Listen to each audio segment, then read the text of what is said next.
Bonsoir Bonjour à tous. Donc aujourd'hui, on va s'intéresser aux différents types d'entreprises selon Peter Lynch.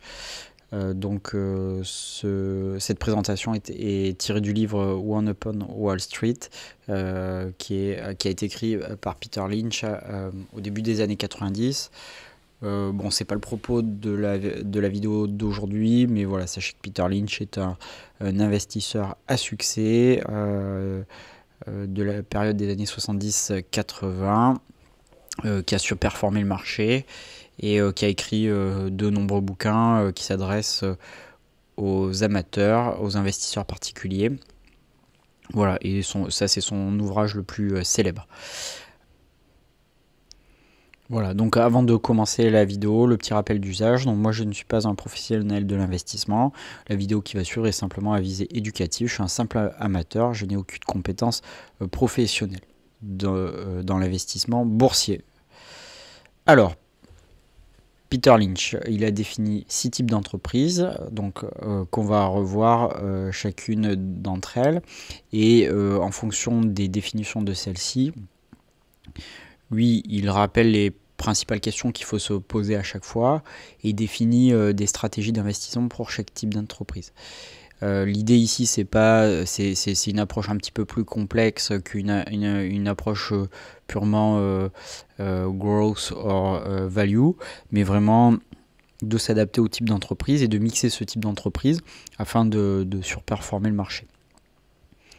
Donc on va commencer avec les fast growers, donc c'est ces entreprises à forte croissance. Donc pour lui, c'est ses entreprises préférées, c'est aussi les entreprises dont l'investissement est le plus risqué. Donc lui, il les définit comme des entreprises qui ont des croissances des revenus et des bénéfices d'environ 20 à 25% par an. C'est des entreprises qui n'évoluent pas forcément dans un secteur en forte croissance par ailleurs. Donc la plupart de ces entreprises, ce sont des small ou des mid cap. Mais il a écrit le bouquin avant l'arrivée des GAFAM, qui sont aujourd'hui des méga cap et qui ont des taux de croissance de ce niveau-là. C'est dans ce type d'entreprise qu'on retrouve donc des multibaggers, c'est-à-dire des entreprises dont on va faire X fois on va multiplier le cours X fois. Donc de 10 à 40 fois, c'est ce qu'il dit dans son bouquin, et c'est ce qui fait selon lui son succès dans l'investissement, et ce qui permet de surperformer le marché. Donc les questions qu'il faut se poser sur ce type d'entreprise, c'est comment elles financent leur croissance. Est-ce que c'est sur de l'emprunt? Est-ce que c'est parce qu'elles ont déjà des revenus propres? Donc ça c'est une question importante, qu'elles puissent nourrir leur croissance, et donc c'est plus intéressant effectivement si elles ont des propres sources de revenus pour continuer leur évolution. Donc le PEG c'est une façon de corriger, donc c'est le PER divisé par le taux de croissance des revenus. Donc il y a différentes façons de le calculer, c'est-à-dire est-ce qu'on prend un forward PE ou le PE actuel, qu'est-ce qu'on utilise comme taux de croissance des bénéfices? Est-ce que c'est le taux de croissance des bénéfices attendu? Est-ce que c'est le taux de croissance passé? Bon, voilà, il y a différentes façons de le calculer, mais globalement, ici, l'idée, c'est que lui, ce qu'il conseille, c'est d'acheter des entreprises avec un PEG inférieur à 1. C'est-à-dire que, par exemple, qu'une entreprise qui a un PER à 25, pour l'acheter, il faudrait que son taux de croissance soit, par définition, supérieur à 25%. Voilà. Voilà. Alors bien sûr, c'est quelque chose qui a été écrit à une époque où le taux d'emprunt était beaucoup plus élevé, ce qui n'est pas actuellement le cas, avec des taux négatifs ou à zéro, ce qui nous permet peut-être d'avoir une petite marge par rapport à ce critère-là, puisque évidemment le taux de croissance des bénéfices futurs dépend éventuellement essentiellement du coût de l'argent, et comme actuellement il est de 0, on peut valoriser de manière plus charmante les bénéfices futurs potentiellement. Voilà. Alors une des questions qu'il faut se poser aussi, c'est le réservoir du marché sur lequel se penche l'entreprise, et donc si elle a soit de nouvelles zones géographiques, ou si sur son marché où elle est implantée il y a encore un réservoir de croissance. Ensuite, c'est se poser la question de la dynamique de la croissance de l'entreprise. Est-ce que la croissance est en accélération ou en décélération? c'est l'éventuelle récurrence des revenus. C'est-à-dire, il prend l'exemple, notamment si on vend un nouvel équipement, une fois que tout le monde est équipé, ben, on n'aura vendu qu'une fois les équipements, contrairement à des systèmes d'abonnement, par exemple, où il y a une récurrence élevée de revenus. Voilà. Alors, dans son livre, on retrouve ce genre de citations. Donc, une ou deux entreprises comme cela peuvent faire une grande carrière. L'astuce, c'est de deviner quand la croissance va s'arrêter et combien payer pour cette croissance. Voilà, ça résume assez bien son approche sur ce type d'entreprise. Donc, il prend des exemples dans le livre comme Taco Bell, The Gap et Airbnb à l'époque. Aujourd'hui, le type d'entreprise qui se prête plus à ça, c'est probablement les GAFAM notamment. Voilà. Ensuite, il aborde la problématique de quand est-ce qu'il faut vendre ce type d'entreprise. C'est quand il y a une augmentation très importante du PR versus de la croissance, donc quand le PEG, le ratio PEG devient élevé. Bon, il ne donne pas de chiffre exact, mais globalement, payer un PER de 30 avec des taux de croissance faibles, ça paraît, par exemple, trop chèrement payé. Donc peut-être c'est le moment de se débarrasser de l'entreprise. C'est quand il n'y a plus de réservoir de croissance et que le marché est devenu mature et que l'entreprise est en passe de devenir un slow grower. C'est quand ce type d'action est trop hype, c'est-à-dire qu'on en parle partout, que c'est l'action à posséder. C'est peut-être pour lui le moment de vendre. Et c'est aussi quand il note lui un ralentissement des ventes. Donc voilà, toujours de la même manière, ce n'est plus un fast grower et ça devient autre chose. Voilà.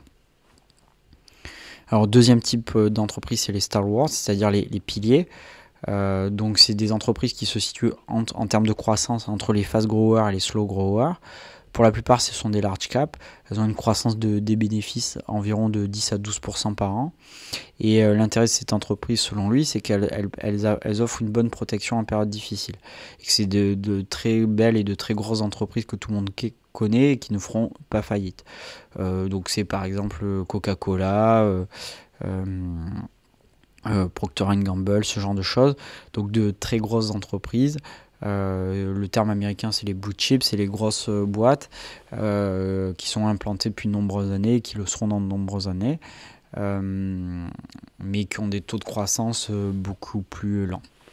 Alors la question à se poser sur ce type d'entreprise, c'est essentiellement le PER, donc c'est combien on paye sur les revenus, et c'est surtout d'attendre sur ce type de se poser la question quel retour sur investissement on attend. Donc lui il dit qu'effectivement sur ce type d'entreprise, c'est possible de faire un x2 par exemple, mais si vous l'avez fait en 25 ans, c'est pas très intéressant et vous avez sous-performé le marché. Donc la question c'est vraiment quel est le retour sur investissement qu'on peut attendre de ces entreprises. Donc pour lui c'est relativement faible, mais elles offrent une belle protection en période difficile. Donc lui il dit de se méfier dans les stratégies de cette entreprise quand il y a, alors c'est pas le terme du livre, mais en gros c'est en gros quand ces entreprises se diversifient trop et se dispersent en fait dans leur investissement et se lancent dans des marchés sur lesquels elles n'étaient pas du tout implantées précédemment. Et donc lui il se méfie de ce type d'approche avec pour lui un risque de consommer le cash flow régulier de ces entreprises dans des investissements sur lesquels ils n'auront jamais le retour attendu. Et ensuite c'est de se poser la question comment se sont comportées ces entreprises lors des dernières récessions pour voir si elles offrent véritablement une protection dans les périodes difficiles. Donc lui il dit exactement dans le livre, donc on peut faire x2, x4, mais la question c'est combien de temps l'avez-vous gardé, donc quel est le rendement qui correspond. Donc voilà, c'est ce que je vous ai dit précédemment. Et il dit voilà, vous ne deviendrez pas millionnaire avec ce type d'entreprise. Donc voilà quelques exemples dans le bouquin. Donc il y a Palmolive aussi, BMS. Voilà. Alors quand est-ce qu'il faut vendre ce type d'entreprise ? Donc lui il dit que si vous obtenez plus de 50% de gains en 1 ou 2 ans, vous obtenez plus que ce que vous pouviez espérer. Donc à ce moment-là, c'est peut-être le moment de s'en débarrasser, d'investir sur d'autres.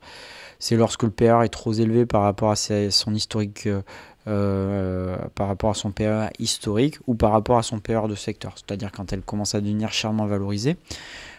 Quand les nouveaux produits lancés par l'entreprise ont des résultats décevants, quand la croissance ralentit, Voilà, il parle de ça. Donc effectivement, parfois ces entreprises arrivent à maintenir la marge bénéficiaire en diminuant les coûts, mais la question c'est quelle est la marge de diminution de coûts pour ce type d'entreprise. Et parfois la marge est très faible et donc ça annonce peut-être des bénéfices plus faibles dans les années qui suivent. Et puis éventuellement, en fonction du type de crise, c'est de se poser la question si une de ces filières ou une partie du groupe n'est pas exposée spécifiquement à la crise spécifique en fait. Donc par exemple, est-ce que la filière n'est pas sensible au prix du pétrole si on a une augmentation massive du prix du pétrole, et donc de se poser la question du risque spécifique. Voilà. Alors ensuite, les turnarounds, donc c'est les sociétés en redressement. Donc pour lui, ce sont des sociétés qui sont perçues comme proches de la faillite, avec des résultats négatifs pour la plupart, et des endettements qui sont relativement élevés. Et donc lui rajoute que pour la plupart des investisseurs, il est honteux d'en posséder, en tout cas il ne le crie pas sur les toits. Et donc pour lui,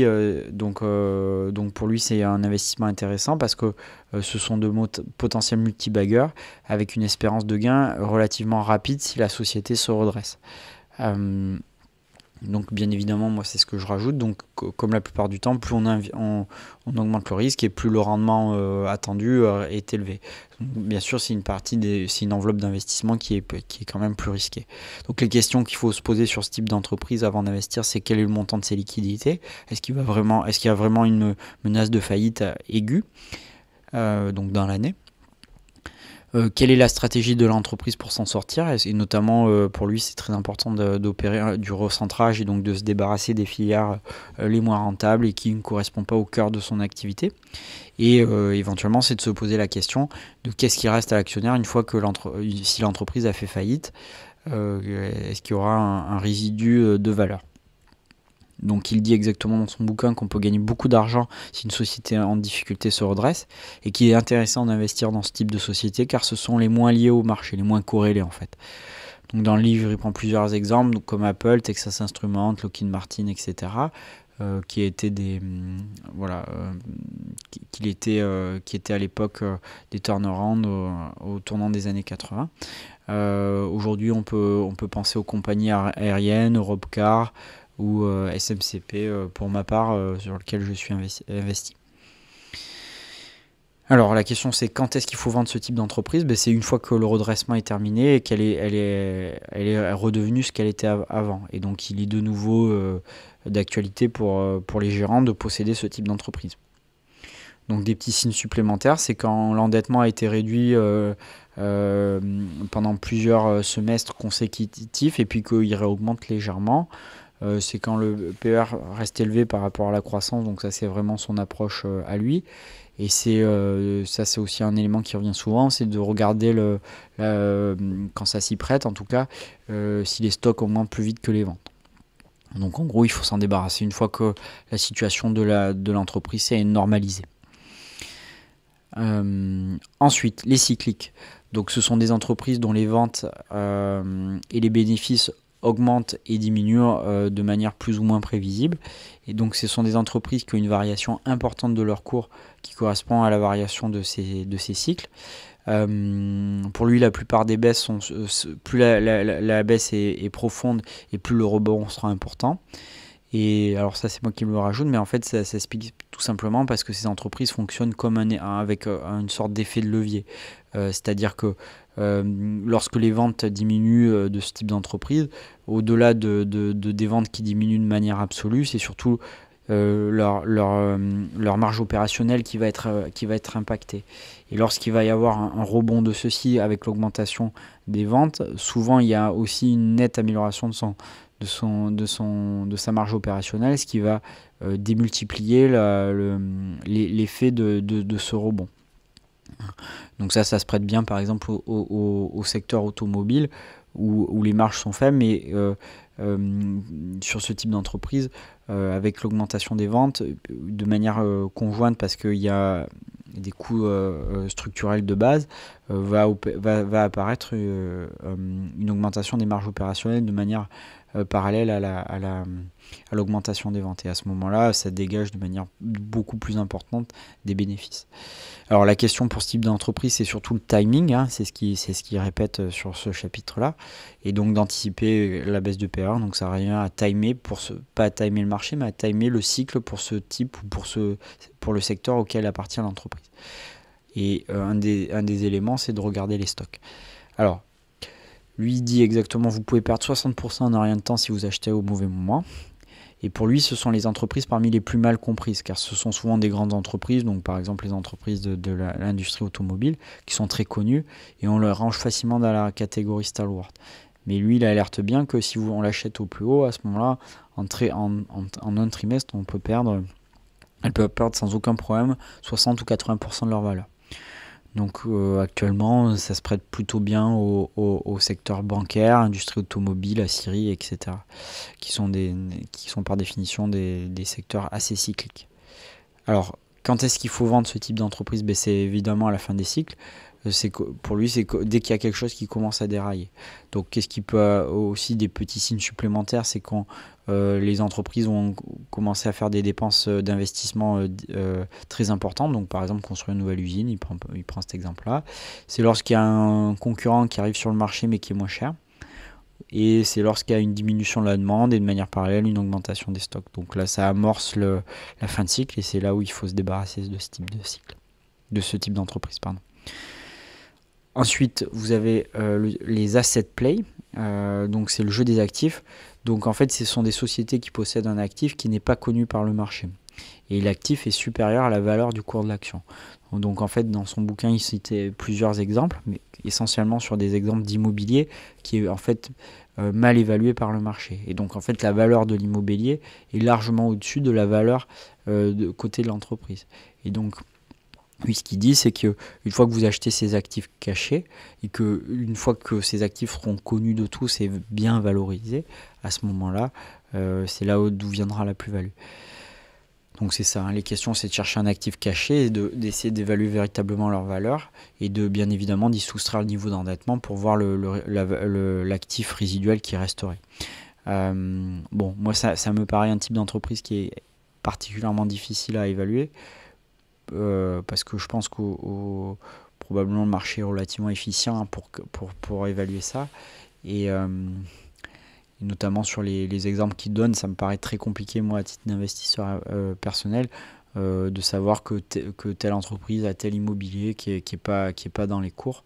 Bon, ça, je pense que ça s'adresse vraiment plus à des professionnels qui ont l'entente parfois de rentrer dans les détails des actifs des sociétés. Bon, moi, je trouve ça très difficile à appliquer aujourd'hui en tant qu'un investisseur personnel, voilà, individuel. Bon, ensuite, quand est-ce qu'il faut vendre ces entreprises? C'est quand il y a des institutionnels qui deviennent actionnaires, c'est que voilà, ça y est, la valeur cachée de l'actif ne l'est plus.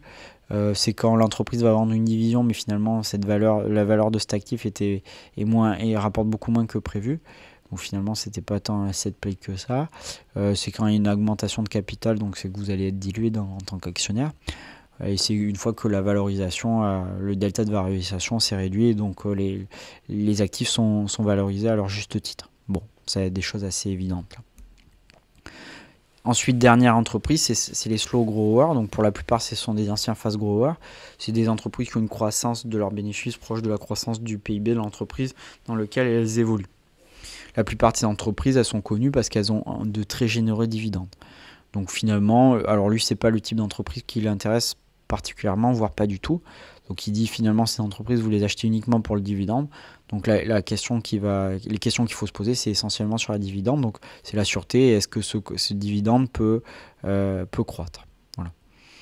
Donc voilà ce qu'il dit. Donc si la société n'avance pas vite, leur cours ne risque pas de grimper vite. Si une société s'enrichit grâce à la progression de ses bénéfices, pourquoi de perdre du temps sur ces limaces? Donc vous voyez qu'il n'est pas emballé par le concept. Donc aujourd'hui, on peut prendre les entreprises des télécoms ou les utilities qui correspondent assez bien à la définition de ce type d'entreprise. Ensuite, quand vendre ces entreprises, c'est que dès que ces entreprises, leur valeur augmente de 30 à 50%, parce que là, a priori, on a tiré le maximum on a tiré beaucoup de ce type d'entreprise. Et donc si vous avez un rendement à 5% et que vous avez tiré 50%, c'est 10 ans de dividendes que vous avez gagné, quoi.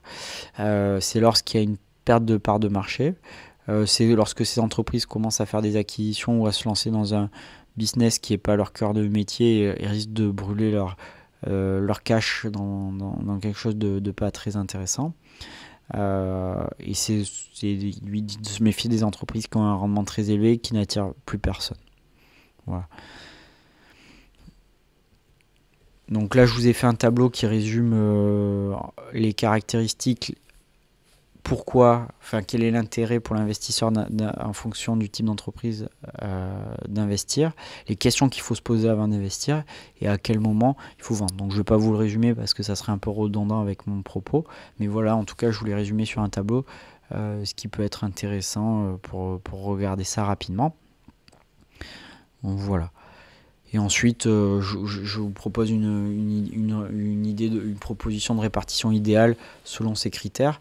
Bon, bien évidemment, cette répartition, elle est subjective et elle dépend essentiellement de votre horizon d'investissement et de votre profil.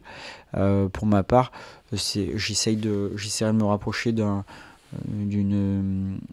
portefeuille qui se répartira un petit peu comme ça. 40% de fast grower, 30% de stalwart, et puis le reste dans les autres types d'entreprises. Donc probablement 10% de turnaround pour la décorrélation avec le marché, 10% de cyclique lorsqu'il y a des opportunités qui se présentent, et puis 10% du reste, sachant que pour les asset plays, ça me paraît pour ma part pour l'instant extrêmement compliqué à évaluer. Voilà, c'est tout pour cette vidéo et à bientôt pour une prochaine.